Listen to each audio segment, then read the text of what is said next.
Doncs continuem aquí a la veu de l'empresari. La setmana passada ens va visitar el Josep Fajula, és un advocat cuya especialitat és lo penal, que el podem trobar a Francesc Macià número 3, si no recordo malament. Jaume? Correcte. Va contar, ens va explicar anècdotes, es va explicar pensaments, va explicar cites, inclús de l'època dels romans, i considerem que és oportú que estigui aquí perquè va ser, a part de divertit, va ser també bastant eloqüent. Així que aquí el tenim un altre cop, Jaume? Sí senyor, benvingut. Gràcies per ser amb nosaltres una vegada més.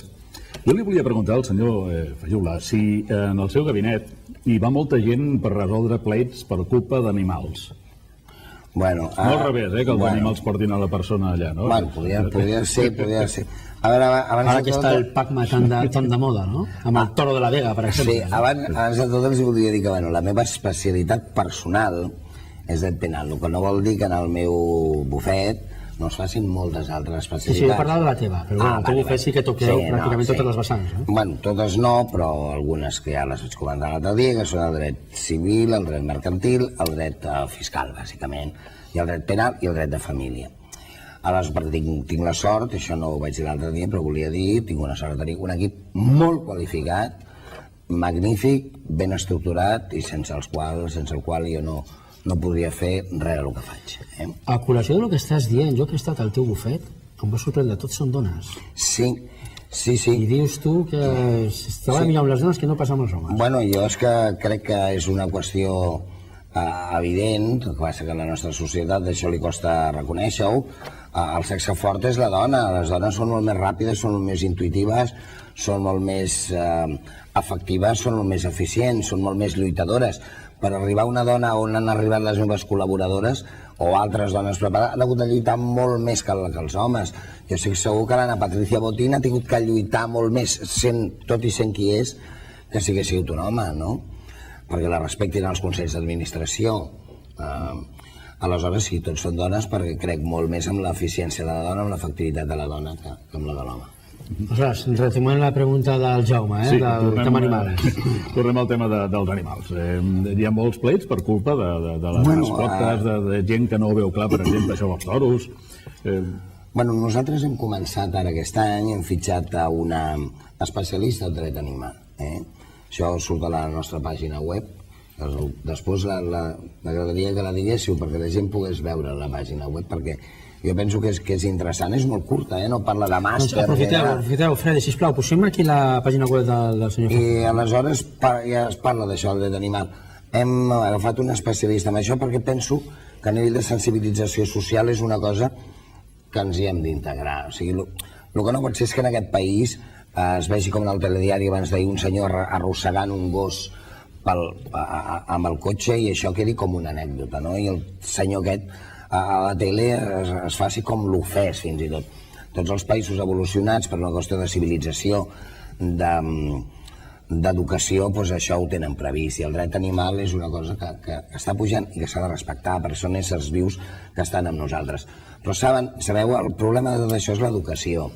Mentre hi hagi, que va sortint al Facebook també, que va dir una col·laboradora del despatx, i està penjat en el nostre Facebook un torero, que ara no sé com es diu, que per ensenyar al seu fill el que eren els braus, les curses de braus, li va donar un punxó i un bé, un corderito en castellano, perquè el nen anés punxant, va saber com se matava un toro, clar.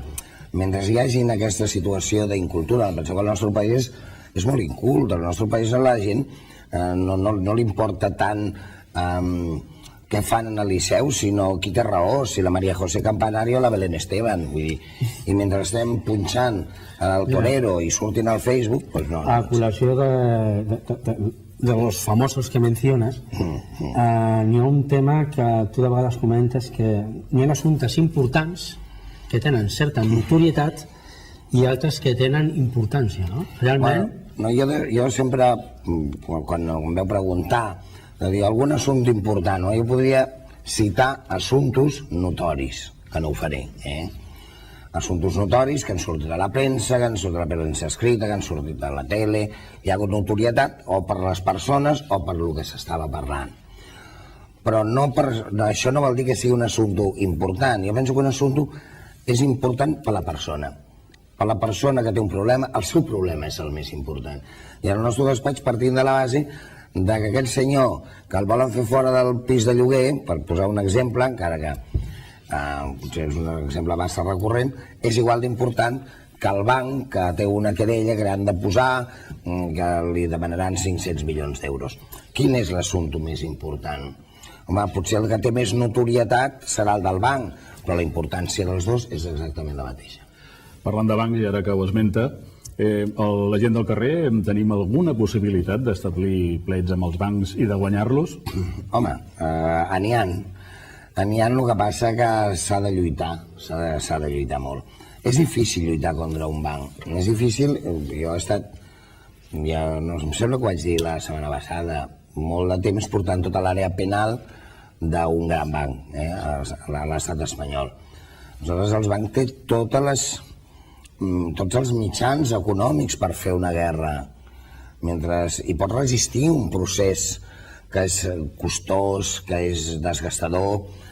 Aleshores, és fàcil ser l'abogat d'un banc, però només has d'anar movent les peces.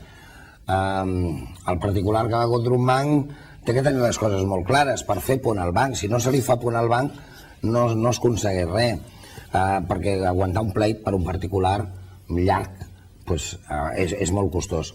Nosaltres hem tingut molts èxits contra els bancs. Precisament una de les meves col·laboradores, no sé si era la Mongoia Belló o la Francesca Lara,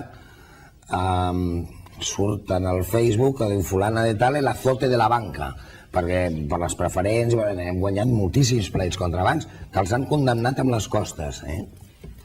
Podríem dir que n'hi ha justícia per a rics i per a pobres? Sí, per això mateix que acabo de dir. Sí, perquè el ric sempre pot fer moltes més coses i el pobre, miri, jo el dimarts tinc un assumpte important pel despatx, important per nosaltres, perquè és un tema d'una guàrdia i custòdia. I en el judici nosaltres ens hem pogut valdre de psicòlegs, de grafòlegs, d'assistents socials, de psiquiatres, de detectius, sin límite. Per què? Perquè el meu client tenia la possibilitat de fer-ho. Si no hagués tingut, en el jutge no li haguessin pogut donar tota aquesta informació que el pot portar donant-se la raó, no? I aleshores no sempre guanya qui té raó, no sempre guanya qui té raó. Josep, com se te va ocórrer ser advocat a tu? Vostè va ser des de petit? Va ser per la pastilla anticonceptiva, aquesta pregunta... Sí, que l'has comentat en alguna ocasió. Sí, això va sortir en el llibre dels 40 advocats de Barcelona. Jo traia molt males notes a la religió i anava al col·legi de la Salle Condal, a Barcelona, i com que van demanar a l'Hermano, ens va demanar un voluntari per defensar la pastilla anticonceptiva, i uns altres la criticarien. He de dir que l'ensenyament de la Salle, tot i que religiós, era un ensenyament molt liberal en aquest sentit. I, jo com que suspenia, em vaig oferir voluntari, vaig tenir que anar documentant. Quan jo tenia 15 anys, ara en tinc 58, vaig començar a estudiar-me allò per fer una explicació, un altre feia d'acusador, jo feia de defensor. I vaig pensar, ostres, això està bé, això és divertit. I la pastilla anticonceptiva, la llibertat en aquest sentit, de l'elecció de la maternitat, però clar, això s'ha de veure traspolat a quan jo tenia 15 anys, que això en un col·legi, que un col·legi de capellans et diguessin això, ja era el seu. Estem parlant de fa 43 anys. 43 anys, a la Salle Condal, exactament, sí, encara me'n recordaria el nom del professor si ho pensés. Marc. Ha pensat en algun moment determinat que en el seu temps lliure dedicar-se a fer monòlegs en el Club de la Comèdia o alguna cosa d'aquestes? Ho dic perquè, Déu-n'hi-do, vostè és un llibre, Podria explicar molt. És que clar, quan et passen moltes coses, saps moltes coses, aleshores pots expressar moltes coses. Sí, no ho he pensat, però amb els diàlegs que faig diàriament, pensi que a vegades de monòlegs ja en fem, Jo em va passar en una ocasió que no em feien cas en un tribunal i ara ho estava fent un monòleg perquè és que s'estaven adormint. I a més, el més trist d'això, el que ens motiva molt a molts, és que ho veus que s'adormen, perquè no se n'amaguen. La gent canvia de canal, No se n'amaguen, el tribunal no se n'amagava. Y entonces, qué suerte tengo de estar ante los tribunales de justicia de España, porque si estuviera ante los tribunales de justicia del Ayatollah Khomeini, no tendria la seguretat. I quan van sentir Ayatollah Khomeini, es van despertar. I aleshores el seu monòleg, almenys el seu monòleg, escoltat l'informe. Tienes una cita que utilizas habitualmente de Napoleón concretamente, que dice que cuando quiero hacer algo busco un hombre y cuando no quiero que se haga nada nombro una comissió. Sí, bueno, sí, això ho va dir Napoleó Bonaparte. Per mi el Napoleó Bonaparte i Julius Cèsar són els dos juristes de referència en tota la història, no? I sí, en deien algunes de molt ben dites. El Napoleó va dir això, que és una cita vigent. Estàs dient que les comissions no serveixen per res? No, però que és molt difícil treballar en una comissió. Treballar en una comissió, ara parlarem aquest, ara consultarem en l'altre, veurem, tu fes un informe... Jo no conec cap comissió en aquest país, i parlo de política en aquest moment, que hagi servit per res. Bueno, res. I ara no parlava... Ni una sola. En cap cas, ni de corrupció ni de res. No parlava de comissions polítiques, jo parlava del món del dret. No, però jo em vull referir al món del dret, no vull entrar a parlar de política, sisplau. Que sé que tens discurs polític. Bueno, sí, com tothom. No t'hi picaré, tots el tenim. És igual. No entrarem, no? Però un altre dia parlar això del Napoleó, el clar exemple és les comunitats de propietaris. Napoleó Bonaparte va parlar de l'home perquè les dones en aquest sentit en aquell moment no existien, no? I va dir, clar, quan vull fer alguna cosa, algú decideix, i quan no vull que es faci, no nomeno una comissió. Home, hi ha multinacionals, hi ha moltes empreses que perquè per l'escalafon et donin l'ok per un projecte, passa el temps, i com que falta un ok, una cosa que ja està preparada no es pot portar a terme. I això passa en el món del dret, quan són diversos abogats, quan hi ha diversos pèrits, que tothom s'ha de posar d'acord, i al final, per arribar a consensuar, doncs és difícil. Aleshores, això del Napoleó és vàlid. Explica'm, jo estic convençut que tens més d'una anècdota a la teva carrera professional. Sí, alguna que es pugui explicar? Com tots els abogats. Perquè la gent a casa no se'ns dormi, que ja sé que no. Bueno, doncs podria... Que no es passi com aquell judici de l'Ayatollah que comentaves abans. No, una anècdota molt senzilla. És sobretot també la mentalitat de les clients de diferents nacionalitats. Jo tinc la sort de tractar amb clients de diferents nacionalitats. Clar, això enriqueix molt perquè et permet d'alguna manera conèixer coses. Miri, un senyor concretament de nacionalitat ucraniana, polític, va ser citat per la Fiscalia Superior d'aquí de Catalunya, el fiscal jefe anticorrupció, tota una parafernàlia. Clar, quan anem allà, si citessin a qualsevol de nosaltres, anem una mica espantats, perquè dius, bueno, tota la policia judicial i el blanqueo i jo què sé. I aquest senyor es va posar a parlar amb el fiscal, hi havia la traductora, hi havia tothom, tota la comissió judicial, per així dir-ho. I aleshores, de cop i volta, diu, stop! Un cop es va quedar parat. I li va dir una cosa a l'orella a la traductora, ningú sabia el que deia, i la traductora, ni corta ni perezosa, va dir exactament això. Diu, dice el señor tal, amb accent rus, el señor tal, que en Ucrania es de muy mala educación, no sabe el nombre de quién habla. Y el señor tal hace más de una hora que habla y no sabe cómo se llama el fiscal. Y no hablará más hasta que no sepa el nombre del fiscal. I al fiscal li va tenir que dir el nom, perquè si no aquell senyor no declarava. També s'ha de dir que era un senyor ucranià, prepotent, que havia sigut un polític important. Però clar, normalment, amb aquestes coses, i tot i que el fiscal li hagués pogut dir me llamo Estado espanyol i no hagués passat res. No tinc temps per més, estic fora de temps. Només una pregunta, a veure si me la pots contestar curteta. Sí. Què penses tu dels macrobufets? I el teu no és petit, No, a veure, estem una altra vegada... Ho podem explicar o no? Sí. Toca? Vinga, va, que serà l'última. Es pot explicar. No, jo penso... A veure, i els macrobufets n'hi ha meravellosos, magnífics i que funcionen a part de bé, però nosaltres ara, per exemple, hem tingut un assumpte d'una separació, com es diria, important. No, transcendent sí, perquè es parlava de molts milions de dòlars. Però el macrobufet italià estava plantejant una separació matrimonial a Sydney quan aquests senyors viuen a Sitges i la competència és de Vilanova i la Geltrú.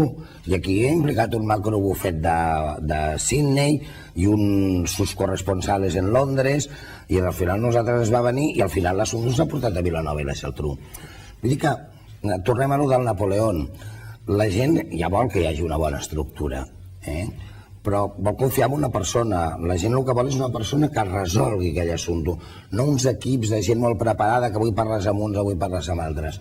Potser la mentalitat anglosaxona podria ser una mica diferent en aquest sentit, i a molts altres, però la mentalitat d'aquí no. O sigui, el macrobufet gran no agrada tant al client com el bufet mitjà on es funciona. Jaume, on podem trobar el Josep Fajula?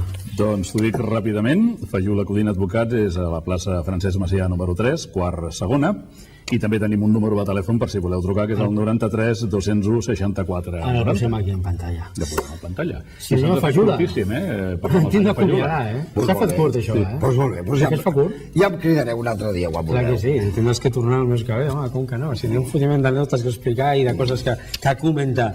De moment ho deixem aquí, perquè nosaltres no deixem de costat les lleis i ara rebrem a un advocat de dret de família que és l'Eduard Baviera, aquí a Barcelona, molt a prop teu, concretament.